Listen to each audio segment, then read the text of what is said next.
कांग्रेस विधायक मामन खान को गिरफ्तार करने के बाद कांग्रेस के वरिष्ठ नेता पूर्व मंत्री अशोक अरोड़ा ने भाजपा सरकार पर पलटवार करते हुए कहा कि यह तो पहले से ही तय था। भाजपा सरकार के लोग अपनी विफलताओं को दूसरे पर टालने का काम करते हैं। कांग्रेस पार्टी की तरफ से कहा गया है कि नूह मामले में हाई कोर्ट के सिटिंग जज के इस मामले की जाँच करवाई जाए। सरकार ने अपनी सफलता को छुपाने के लिए कांग्रेस के विधायक को गिरफ्तार किया है। मोनू मानेसर को लेकर सरकार पर हल्ला बोलते हुए पूर्व मंत्री अशोक अरोड़ा ने कहा कि यह लोग तो मोनू मानेसर को देवता बनाते थे, मगर अब मोनू मानेसर की पोल खुल गई है। किसानों की खराब हुई फसल को लेकर कांग्रेस के कद्दावर नेता अशोक अरोड़ा ने कहा कि सरकार जल्द से जल्द किसानों की खराब हुई फसल का मुआवजा दे। ये तो पहले से तय था कि भारतीय जनता पार्टी के लोग और ये सरकार के लोग अपनी विफलताओं को दूसरे पे डालने का काम करें, जबकि कांग्रेस पार्टी की तरफ से नेता प्रतिपक्ष चौधरी भूपेंद्र सिंह हुड्डा और सभी हम लोगों ने कहा है कि हाई कोर्ट के सिटिंग जज से इंक्वायरी होनी चाहिए। बहुत जो घटना गई है बहुत निंदनीय घटना है। जिस प्रकार से यात्रा की उन्होंने मंजूरी ली हुई थी और सरकार को कहा हुआ था कि हमारे इतने लोग हैं, सरकार को उनकी सुरक्षा का इंतजाम करना चाहिए था। जब हमारे दूसरे एमएलए जो नूह से हैं उन्होंने प्रशासन को कहा था कि सोशल मीडिया में दोनों तरफ से ऐसी पोस्टें वायरल हो रही हैं जिससे झगड़ा होने का खतरा है, तो सरकार को उसको संज्ञान में लेते हुए पूरी कार्रवाई करनी चाहिए थी, परंतु सरकार वो कार्रवाई कर नहीं पाई। अपनी विफलता को छिपाने के लिए अब कांग्रेस के विधायक को पकड़ लिया, एसआईटी का गठित करते हैं और एसआईटी की रिपोर्ट आने से पहले, एसआईटी के सामने पेश होने से पहले प्रदेश के गृह मंत्री कहते हैं कि मामन खान दोषी है और मुख्यमंत्री भी कहते हैं कि विधानसभा के अंदर की कांग्रेस दोषी है। तो ये तो पहले से इनका तय था कि अपनी विफलता दूसरे पर डालनी है और हम आज भी कहते हैं कि हाई कोर्ट के सिटिंग जज से इसकी इंक्वायरी कराओ।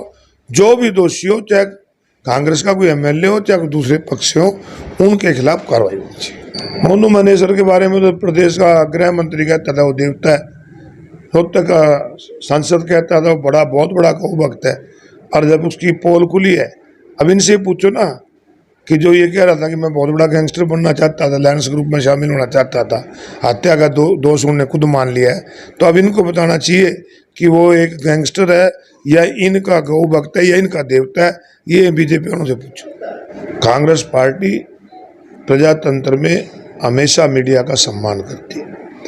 मीडिया प्रजातंत्र का चौथा स्तंभ है, परंतु जो मीडिया ना बन के केवल एक पार्टी का पक्ष रखते हैं, केवल एक सरकार का पक्ष रखते हैं, और बहुत लंबे समय तक उन इस बात के लिए देखा, आखिर में बहुत दुखी मन से निर्णय लेना पड़ा कि जो लोग केवल और केवल एक पार्टी का, एक सरकार का पक्ष रख के बायस्ड होकर काम करते हैं, उनके प्रोग्रामों में, उनकी डिबेट में नहीं जाएगी। मैंने बताया कि ये तो सिर्फ एक इनका एजेंडा है, उस एजेंडे पे काम करते हैं।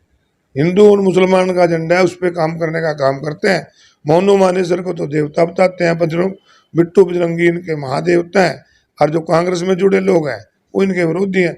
तो उसकी जांच क्यों नहीं कराते? क्या इनको दिक्कत है? हाई कोर्ट के सिटिंग जज से जांच कराए ना, दोषी होगा उसके खिलाफ कार्रवाई हो जाएगी। प्रदेश का गृह मंत्री के लिए दुख की बात है, कहते हैं मुझे तो किसी व्यक्ति ने बताया, मुझे पता नहीं लगा, उसकी पुलिस उसको बताती नहीं और रोजाना इस प्रकार के बयान देते हैं।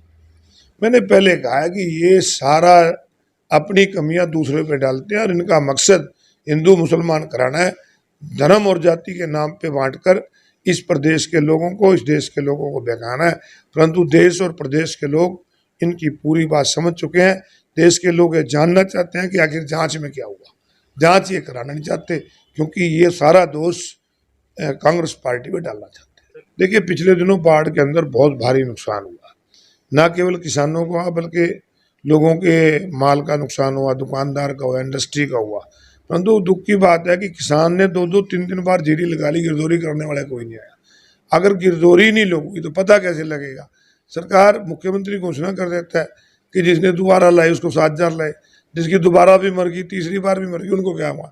ये सिर्फ बहकाने का काम करते हैं। इनको तुरंत किसान को मुआवजा देना चाहिए, और क्योंकि जीरी की फसल सरकार 15 जून से लगाने की इजाज़त देती है, और आजकल जो बीज आ रहे हैं बड़े हाइब्रिड बीज हैं, वो मैक्सिमम 90 दिन लेते हैं, 85 दिन में, 80 दिन में पक जाते हैं।